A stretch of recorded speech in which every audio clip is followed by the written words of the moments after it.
brahmāstra proceeding towards them, seeing the glaring brahmāstra proceeding towards them, the Pāṇḍavas took up their 5 respective weapons. The Pāṇḍavas took up their 5 respective weapons. Okay, Maharaj, just one moment.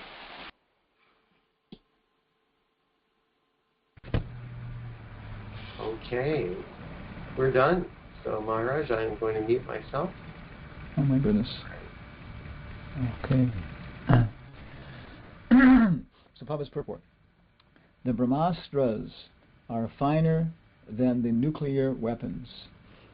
Ashvatthama discharged the brahmāstra simply to kill the Pāṇḍavas, namely the 5 brothers headed by Maharaj Yudhisthira and their only grandson, who was lying within the womb of Uttara. Therefore the brahmāstra, more effective and finer than atomic weapons, was not as blind as atomic bombs. Like that. Yeah? So one question, maybe somebody, I've been listening to some of the classes, catching some of the classes, Mother Urmila's yesterday. But of course, previously Ashvatthama was captured, and then he was released, and everybody was offering water and so on. But it seems like he released another brahmāstra, after all this this problem like that. First one was just to save his life, and so it seems that he didn't accept his chastisement. So maybe somebody a little bit later can explain to somebody who's listening, shed some light on that point. But at least it seems like now he's releasing a second brahmāstra. And of course, this brings up the whole point of Sankhya. What is the science, philosophy of nature? There's philosophy of ethics, philosophy of aesthetics. What makes something beautiful? What is right? What is wrong? There's ontology, philosophy of ontology. What is ultimately knowable? Philosophy of epistemology. How can we know? And then philosophy of nature is like how people look at nature. What is their philosophy of nature? And of course our basic philosophy of nature is Sankhya. And it's dealt with in the Bhagavad Gita, because basically this is one of the first things that, at least since the time of Bhagavad Gita, because right in the very beginning, Bhagavad Gita begins with Arjuna's problem. He surrenders to Krishna. And Krishna tells him he's a fool. And Krishna tries to set him straight by describing what is life and how to act properly. And the first thing he does is Sankhya. He starts to analyze, to cut, to divide things up. Okay, first thing, there's you, there's me, and all the rest of kings. Okay, we're all individuals. And then we're different than the material nature. Okay, Then in the second half of the second chapter, he introduces the dynamic.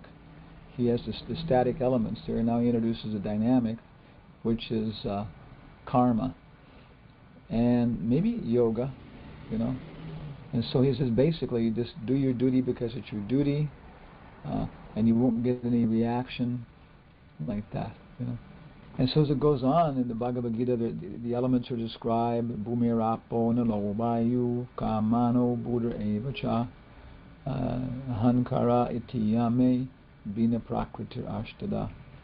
The 5 gross elements, the subtle elements, how they're related to Krishna. And in another chapter, maybe chapter 15, there's the 24 elements described. But in the purport, Prabhupada says, here is just a little summary. If you want to understand more, then go to the Bhagavatam. So in the first canto of the Bhagavatam, there's not too much. In the second canto, there's a lot. Brahma's describing it, and a lot of detail about how the creation of the universe, how it's working. And of course, in the third canto, Kapila repeats it again. And in the fourth canto, third canto, in the beginning when Maitreya explains everything to Vidura. And he has a lot of explanation about this, about Sankhya and the creation of the universe and the function of the elements. And then Kapila Deva especially also describes it. Fourth canto seems to be slowing down in terms of Sankhya. Because one of the elements of the material world is varna ashram.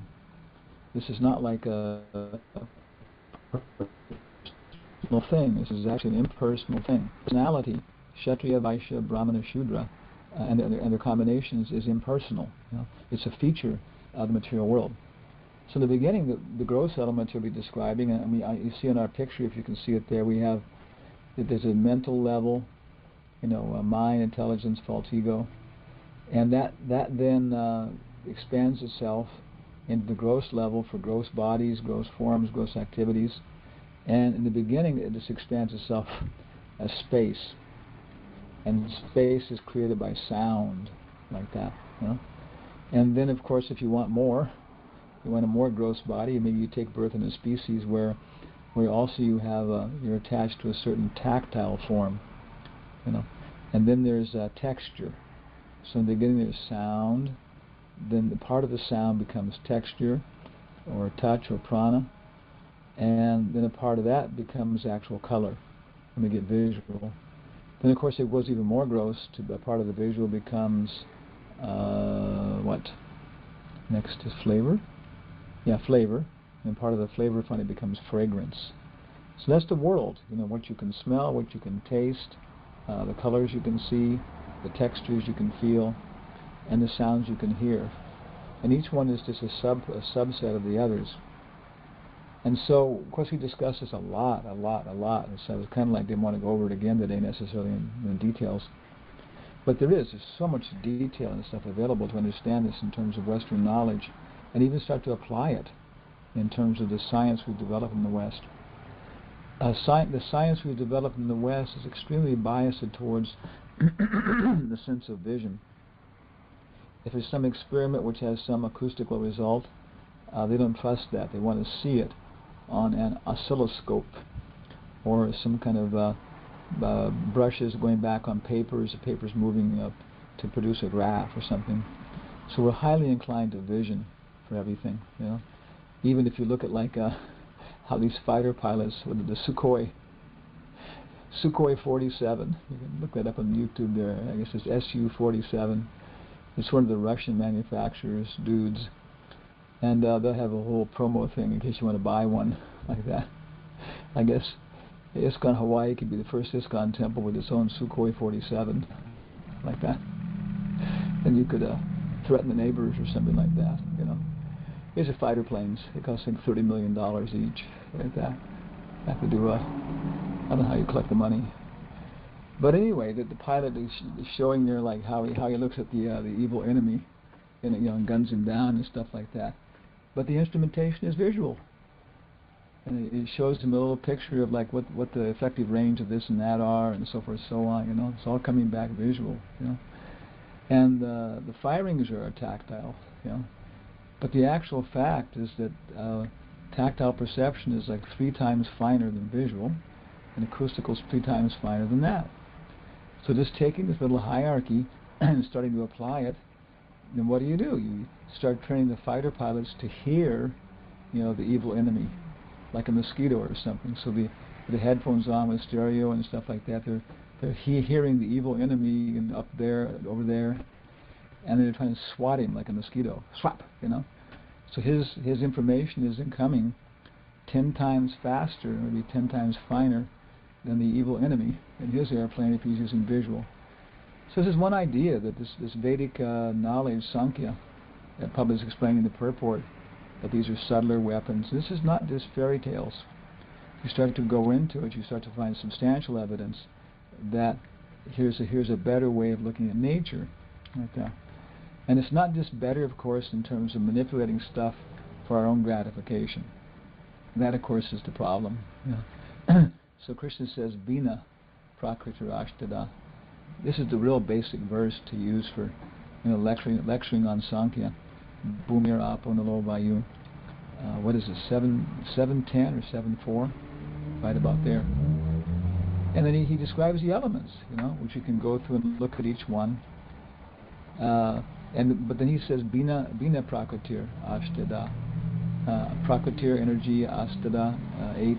Bina separated. So that's a very important, crucial point.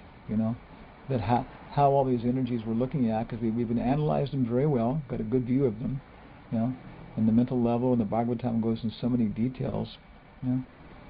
And then, but these, what are these? You know, oh, these are our Krishna's separated energies, but they're still his energies. I guess I'd give that one example, probably gives of a tape recorder, that if you come home and your mother or something, or wife or daughter or somebody, or husband, brother, whatever it is, there's a note on the table and they say, play the recorder. Something very important's happened, you know. And so you wonder, my God, what is this? You know, you turn it on. And the person just tells you something, he had to leave right away, and this happened, that happened, and they hadn't been revealing something to you, but now it's come to a critical point, and they had to go someplace, and they wanted us to leave this message, and they'll call you this evening, you know. So are you listening to them or not? Are you listening to them or not? So this is this is their energy, and you're listening to them. All intensity, more intensity than maybe you listen to them when their physical body's in front of you sometimes, like that, you know. But it's separated, you know, by the mechanism of the tape recorder or the digital recorder, like that, you know. So, or on an answering machine, you know, you're hearing people. So this is so what is that digital recorder? What is that answering machine? A tape recorder? That's time. Time is the external manifestation of the Paramatma. If we look internally with a good attitude, we see intuition, insight, inspiration. And if we look externally, then we see time. You know? And so depending on our attitude, you know, then we see Krishna acting externally, we feel him acting internally, and all the elements and so on, we can see them in proper proportion, and we can use them. You know, we can use clay and mud to make a deity. We can use sound to chant a mantra, like that. You know? Yeah. And so this is kind of a basic summary. And of course, the Bhagavatam gives a pretty good, you know, description of all these things in quite some detail. But if you really want to go into Gandharva Veda, for example, you know, which we do anyway, it's actually our Veda, our yoga is pretty much Gandharva Veda. You know? But then there's all this description of tala, raga, you know, doing how to certain beats, rhythms, talas, and ragas, certain modalities, you know, or scales, and how they combine together to produce the different effects, and actually even to produce like gross physical effects, in terms of you see the whole thing about impregnating brahmāstra weapons and everything else in arrows, and having them released, you know, properly by mantra and so on. You know. So it's a very big topic, and if anybody has any kind of questions and stuff, you know, then we can talk about it maybe a little more at the end. The other thing is what we're working on right now is kind of nice, because we've been years we try and, you know, do this and that to preach in different universities and to preach to different people, and we adjust ourselves, you know, to match what they're interested in. But now in our old age and everything else, and also too because we've done that long enough, and if they can't appreciate that we can do it, you know, then it's too bad for them, you know. So our attitude now is that we'll work with universities and people like that if they will adjust, you know, to our interests. So boiling everything down, going back and forth with Shakespeare and Hamlet. We had Hamlet and Arjuna, Mars, Parikshit, and Socrates on his deathbed, and a lot of things like this, you know. So finally what we're coming around to is Carl G. Jung, Carl Gustav Jung, like that. And when Hayagriva and Shyamasundar Prabhus were presenting all these different ideas to Prabhupada, and he was responding like these to these Western philosophers, of course they became the book Dialectic Spiritualism. And I've heard there were so many mistakes on their presentations that it's really like, you know, so flawed at the BBT it hasn't really published it anymore. But as they were going through all these people, Nietzsche, Kant, Schopenhauer, I guess who else, Socrates, you know, one after another, one before the other, Rousseau, you know. And finally the very last people they came to were Jung and then Freud and then Jung, you know.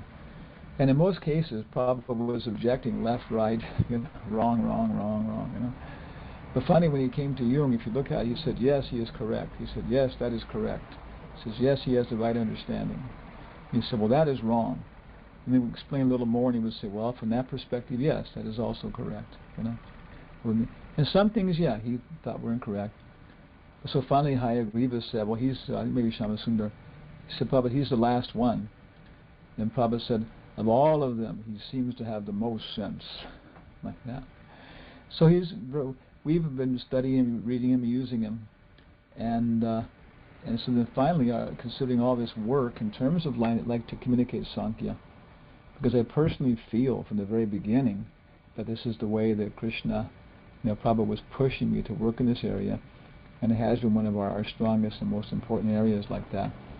And it's like the Bhaktivedanta Institute, but again, our perspective is more like from the view of cultural anthropology, so on. But that, of course, has to be related to a whole view of the world. And so, if you're interested in this also, especially, there's two very, very good books that we've been dealing with, and very easy to read. The Tavistock lectures by Jung were Tavistock. If you can't see, it's T-A-V-I, Tavikara Kamala, T-A-V-I stock, S-T-O-K. And those were a series of about 5 lectures delivered at the Tavistock Foundation in London about 1932 or something, right before World War II. And Jung is giving case studies, explaining his ideas, which at that time were very revolutionary. His and Freud's ideas were quite revolutionary. And it was very easy to understand, very few technical terms, a little bit of technical terms. And of course, if you study psychology a little bit, then you'll appreciate it a little more. But mostly you can figure out what's going on, without any problem. And then case studies, and you can see his ideas, and they're actually interesting. The thing is, they're not only interesting, but because we all are people, I reread them, and actually it helped me a lot with my personality, understanding my personality and my natural weaknesses and my natural, advantages like that, so on, So it's good also just to, get a little cheap psychotherapy just to read the thing. Then Prabhupada's dialogue with Hayagrīva and everything, and this led me then to the autobiography, which I hadn't read before. And it's right on my desk here, and this is called Memories, Dreams, and Reflections. And it's incredible that everything he did was collected into the collected works of Carl Jung and published. And you see, I guess almost every major library, has them. And all of his works were collected. But the biography is where he's telling like what was going on behind all of this, and the things he couldn't say, and this and that, And he said it should not be published until after he was dead. He did it when he was about 83 years old, And so our whole idea is that, we're trying to build a bridge between the Orient and the Occident, and especially between, the Bhagavata, Srimad Bhagavatam, and an Occidental understanding like that, And so the people who have like an appreciation of Carl Jung, which is a good number of people, and they then can very easily then understand the ideas of the Bhagavata, which, what is it? It's reincarnation, karma, that gross matter is simply being influenced, and manipulated by subtle matter, like that. So I haven't finished reading his biography yet, but a lot of things are coming out, in terms of his idea. It seemed that he actually was able to go into a very pretty deep level, of the psychological level. Prabhupada didn't like the term unconscious, and so Jung uses it, but he even says, well, why call it unconscious? If today it's unconscious, tomorrow it's conscious, And his point was too, if we mature, if Western man understands it, then he can actually go into this unconscious deeper and deeper. And so his idea of God and everything else is gradually becoming clearer, and he's showing the evolution of his ideas and stuff, And so finally, what he came down to and everything else, I'm not sure exactly, but definitely, the psychological world is real. It can cause gross events to happen, like tables to split in half. He had quite a variety of experiences like this, and also with other people too. Confirmable experiences of tables splitting in halves, knives just shattering into pieces. When they're sitting in a cabinet by themselves. He and Jung from the very beginning had disagreements. He was much younger, and so he couldn't express them so much, because Jung would take this authoritarian position like that. But right from the very beginning, he had disagreements with him, and in the end, it caused them to split. Jung didn't believe that that the mental world could cause physical effects, like most people. So one time when they were sitting in Jung's studio discussing these things a little vehemently, there was this loud popping noise from Freud's bookcase, and they both kind of jumped, And then Jung said, "You see, Herr Professor, that's an example of how the psychological level can cause things to happen on a gross level." And he said he had this conviction, and he said, and it's going to happen again in just a few moments, And Freud's looking at him like half terrified, and sure enough, happens again, bong, And at that point, he said he just couldn't follow it anymore, because he could see that Freud would just go into a completely defensive, what's the word, like, what's the term for it, repressive stage like that, And so he just had to kind of shut up and just let it sink in as much as he could. So many of his ideas, are quite compatible with our ideas, and also his humility. His humility allows him to say, "This is not how it is. This is how I've been able to understand it." So that's one area we've been working in, with the Sankhya area, with a very good connection then. Another person who we kind of bring in a little marginally probably is E.T. Hall, Edward Thomas Hall. His name's on the screen there. And all the books, well, the heavy ones on what's time measurement and that kind of stuff aren't worth it. But his books on the hidden dimension, beyond culture, actually they're across my room here, the silent language, that's where he goes into all this cross-cultural study of space perception, time perception. And, it's incredible for just breaking up people's ideas that the Western, basically he says the American and Northern European way of looking at the world, that especially that American and European, and especially Northern European way of looking at the world is just one way of looking at it, And once you get people moving, then we can take them maybe all the way to the mind. It's real, and then behind that is all intentionality.